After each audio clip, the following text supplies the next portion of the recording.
යාළුවනේ මෙතන තියෙන අඹ වර්ග 4ක්. මේ තියෙන්නේ කරත්ත කොළඹ. ඒක දන්නවා. මේ තියෙන්නේ රොහු අඹ එකක්. ඒක ගොඩක් කැඩුවේ නැහැ ඇඹුල් නිසා. මේකට කියන්නේ රොහු අඹ කියලා. මේ තියෙන්නේ. එතකොට මේ පැත්තේ තියෙනවා තවත් අඹ එකක්. මේකේ නම මම දන්නේ නැහැ. දන්න කට්ටිය ඉන්නව නම් කියන්න. පේන ඇති කලර් එක ඔය. එතකොට මේකත් තව එකක්. ඒක පොඩක් ගෙඩිය චූටි අලු වගේ පිපිලා තියෙනවා. ඒකේ නමත් හරියටම දන්නේ නැහැ. ගිරා අඹ කියලා තමයි කිව්වේ. ඒක ෂුවර් නෑ.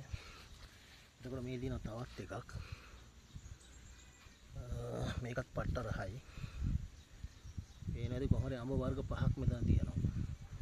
කරත්ත කොළඹම් විතරයි දන්නේ. මේ තියෙන කරත්ත කොළඹම්. එතකොට මෙතන තියෙන රොහු අඹ. මේ අනිත් අඹ එක. මෙන්න අනිත් එක පොඩි එක. මෙන්න ඊළඟ එක.